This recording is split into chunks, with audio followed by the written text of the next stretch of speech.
Welcome to Zee drama updates. क्या होगा जब वसुधा के सामने ऐसा प्रस्ताव रखा जाएगा जिसे सुनकर उसकी दुनिया ही बदल जाएगी?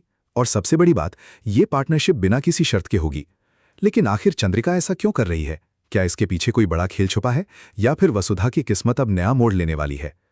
दोस्तों, आज के इस धमाकेदार ट्विस्ट को मिस मत कीजिए, क्योंकि कहानी में आने वाला है ऐसा मोड़ जो हर किसी को हैरान कर देगा।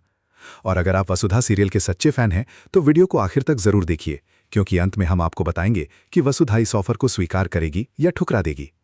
साथ ही अगर आपने अभी तक हमारे चैनल को सब्सक्राइब नहीं किया है तो तुरंत सब्सक्राइब कर लीजिए और बेल आइकन को दबा दीजिए, ताकि वसुधा के हर नए अपडेट की जानकारी सबसे पहले आपको मिले। अब कहानी की शुरुआत होती है उस पल से जब समर की सच्चाई सबके सामने आने लगती है। पकड़े जाने के बाद भी समर के तेवर बिल्कुल नहीं बदलते। वसुधा उसे जमकर खरीखमोटी सुनाती है, लेकिन उसके ऊपर कोई असर ही नहीं पड़ता। ऐसा लगता है जैसे उसने ठान लिया हो कि वो हर हाल में वसुधा की जिंदगी में दखल देता रहेगा। दूसरी तरफ वसुधा और देव अपने अचार के बिजनेस को आगे बढ़ाने की कोशिश में लगे हुए हैं। मेहनत, लगन और उम्मीद के साथ दोनों बाजार में निकलते हैं ताकि अपने अचार को ज्यादा से ज्यादा दुकानों तक पहुंचा सके।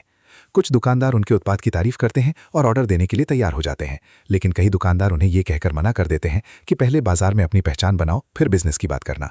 ये बात सुनकर वसुधा का दिल टूट जाता है, लेकिन वो हार मानने वालों में से नहीं है। तभी समर वहां पहुंच जाता है और उनकी बातें सुनकर फिर से वसुधा का मजाक उड़ाने लगता है।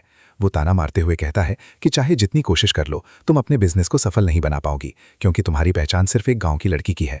इतना ही नहीं, वो वसुधा के पिता का भी अपमान करता है। लेकिन इस बार वसुधा चुप नहीं रहती। वो समर को ऐसा जवाब देती है जिसे सुनकर उसकी बोलती बंद हो जाती है। वसुधा साफ शब्दों में कहती है कि अगर उसे उसकी जिंदगी से इतनी परेशानी है तो वो अपना रास्ता क्यों नहीं देखता। इसके बावजूद समर पीछे हटने को तैयार नहीं होता और एक बार फिर वसुधा के सामने अपनी शर्त रखता है। वो कहता है कि अगर वसुधा उसकी बात मान ले तो उसकी सारी परेशानियां खत्म हो सकती हैं। लेकिन वसुधा अपने आत्मसम्मान से समझौता करने से साफ इनकार कर देती है।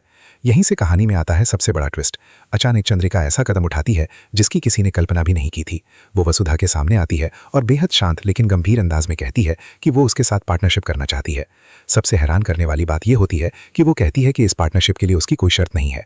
ये सुनकर वसुधा पूरी तरह से चौंक जाती है। उसके मन में सवालों का तूफान उठने लगता है। आखिर चंद्रिका जैसी बड़ी और प्रभावशाली महिला उसके साथ बिना किसी शर्त के पार्टनरशिप क्यों करना चाहती है? क्या ये सचमुच मदद का हाथ है या फिर किसी बड़ी साजिश की शुरुआत? वसुधा खुद को इस फैसले के सामने बेहद छोटा महसूस करती है और विनम्रता से कहती है कि उसकी इतनी औकात नहीं कि वो चंद्रिका जैसी शख्सियत के साथ बिजनेस कर सके। लेकिन चंद्रिका बार बार उसे मनाने की कोशिश करती है। अब यहाँ कहानी और भी ज्यादा दिलचस्प हो जाती है, क्योंकि एक तरफ चंद्रिका का ये प्रस्ताव है और दूसरी तरफ वसुधा का आत्मसम्मान और उसके मन में उठते सवाल। क्या चंद्रिका सच में बदल गई है या फिर वो कोई ऐसा जाल बिछा रही है जिसमें वसुधा फंस जाए? क्या वसुधा अपने सपनों को पूरा करने के लिए ये मौका स्वीकार करेगी या फिर अपने सिद्धांतों के कारण इसे ठुकरा देगी? आने वाले एपिसोड में इन सभी सवालों के जवाब मिलने वाले हैं। इतना तय है कि आगे की कहानी में जबरदस्त ड्रामा, इमोशन और कई बड़े खुलासे देखने को मिलने वाले हैं। तो दोस्तों, आप क्या सोचते हैं? क्या वसुधा को चंद्रिका की पार्टनरशिप स्वीकार कर लेनी चाहिए या नहीं? अपनी राय कमेंट में जरूर बताइए। वीडियो पसंद आए तो लाइक करें, अपने दोस्तों के साथ शेयर करें और हमारे चैनल को सब्सक्राइब करना बिल्कुल ना भूलें, क्योंकि यहाँ आपको वसुधा के हर नए ट्विस्ट और अपडेट सबसे पहले देखने को मिलते हैं। वसुधा उसे जमकर खरीखमोटी सुनाती है, लेकिन उसके ऊपर कोई असर ही नहीं पड़ता। ऐसा लगता है जैसे उसने ठान लिया हो कि वो हर हाल में वसुधा की जिंदगी में दखल देता रहेगा। दूसरी तरफ वसुधा और देव अपने अचार के बिजनेस को आगे बढ़ाने की कोशिश में लगे हुए हैं। मेहनत, लगन और उम्मीद के साथ दोनों बाजार में निकलते हैं ताकि अपने अचार को ज्यादा से ज्यादा दुकानों तक पहुंचा सके। कुछ दुकानदार उनके उत्पाद की तारीफ करते हैं और ऑर्डर देने के लिए तैयार हो जाते हैं, लेकिन कई दुकानदार उन्हें ये कहकर मना कर देते हैं कि पहले बाजार में अपनी पहचान बनाओ, फिर बिजनेस की बात करना। ये बात सुनकर वसुधा का दिल टूट जाता है, लेकिन वो हार मानने वालों में से नहीं है। तभी समर वहां पहुंच जाता है और उनकी बातें सुनकर फिर से वसुधा का मजाक उड़ाने लगता है। वो ताना मारते हुए कहता है कि चाहे जितनी कोशिश कर लो, तुम अपने बिजनेस को सफल नहीं बना पाओगी, क्योंकि तुम्हारी पहचान सिर्फ एक गांव की लड़की की है। इतना ही नहीं, वो वसुधा के पिता का भी अपमान करता है।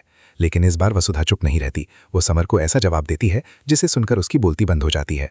वसुधा साफ शब्दों में कहती है कि अगर उसे उसकी जिंदगी से इतनी परेशानी है तो वो अपना रास्ता क्यों नहीं देखता।